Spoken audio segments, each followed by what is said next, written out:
નમિતા ગુજરાતના લોકપ્રિય લોકસંગીત આઇકન અને દાંડિયા કિંગ તરીકે જાણીતા કીર્તિદાન ગઢવી આજે અમદાવાદમાં અગ્રણી મીડિયા પ્રતિનિધિઓ સાથે યોજાયેલા વિશેષ ઇન્ટરએક્શનમાં ઉપસ્થિત રહ્યા. આ પ્રસંગે તેમના સંગીતમય પ્રવાસ, સર્જનાત્મક સફર અને આવનારી યોજનાઓ અંગે ઊંડાણપૂર્વક ચર્ચા કરવામાં આવી.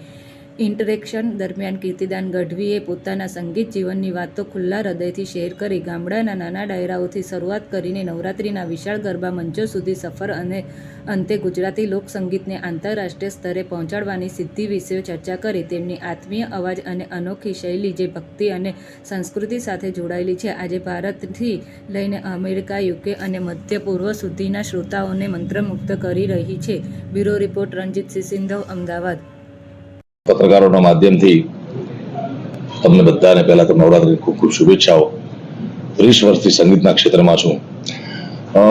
મેં ઘણા મીડિયાને ઘણી વાર વાત કરેલી છે કે ગામડાના એકમાત્ર માઇક્રોફોન, એક ઢોલથી કરેલી શરૂઆત એ આજે હજારો ની સાઉન્ડ સિસ્ટમ, લાખો કરોડ રૂપિયાની સાઉન્ડ સિસ્ટમમાં 20-25 મ્યુઝિશિયનો, સંગીતકારો સાથે ગાવું અને હજારો ખેલે. ત્યારે તો ઓડિયન્સ માત્ર મળતું 80 કે 100.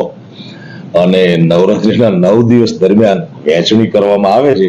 વહેંચણ એમાં કોઈ ટબુડી મળે કે કોઈ કીટલી મળે કે કોઈ સ્ટીલનો ગ્લાસ મળે, એ આનંદ એક અનેરો હતો. અહીંયાથી શરૂઆત કરેલી અને આ 30 વર્ષના પડાવ પછી હજારોની સંખ્યામાં લોકોનો પ્રેમ મળ્યો છે. લોકો ખેલેઓ માના ગરબા સાંભળી, આપણી સંસ્કૃતિના ગીતો સાંભળી રાજી થતા હોય છે. એમના આશીર્વાદ પ્રાપ્ત કરવાનો અવસર માતાજીને પ્રાર્થના કરું કે આવો પ્રેમ અવિરત મળતો રહે.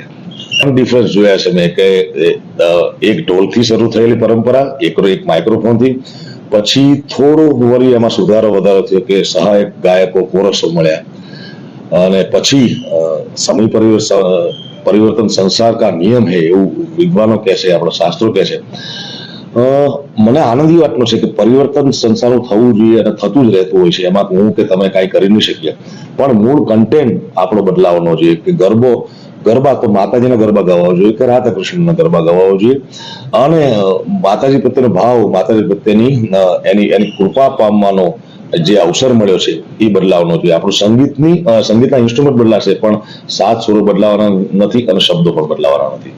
મેં તો એ પણ પરંપરા જોઈ છે કે માત્ર એક તારા પર કે એક સૂર મળતો હોય, દાખલા તરીકે વાજુ કે હાર્મોનિયમ પર એક સૂર ઉપર ગાવાનું હોય, અને આજે હજારો સૂરમાં પણ સમજી વિચારીને ટેકનોલોજી બધી આપણા માટે છે. જેણે શોધ કરી છે, જે પણ ટેકનોલોજી, એ બધી આપણા માટે છે. પણ સદુપયોગ ને દુરુપયોગ બે વ્યવસ્થા હોય છે. આપણે બને તો સદુપયોગ કરવો જોઈએ ટેકનોલોજી.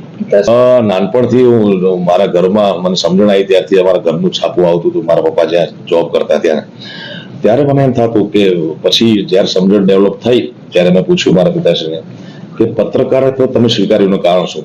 તો એમણે બહુ સારી વાત કરેલી કે માત્ર ને માત્ર પત્રકારત્વ એક એવું ક્ષેત્ર છે જેમાં તમે ગામથી વિશ્વના મહાનગર સુધી પહોંચી શકો. બાકી દરેક ક્ષેત્રની મર્યાદા હોય છે.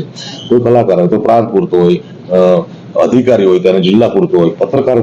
પત્રકાર એવું વ્યક્તિત્વ છે જે નાના ગામડા સુધી મોટા મહાનગર સુધી પહોંચી શકે છે. કદાચ હોઈ શકે.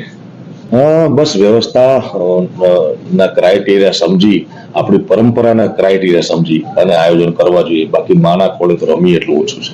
કુમકુમ ના પગલા પડ્યા, માળી ના હેત ઢળ્યા, જોવા લોક ટોળે વળ્યા રે,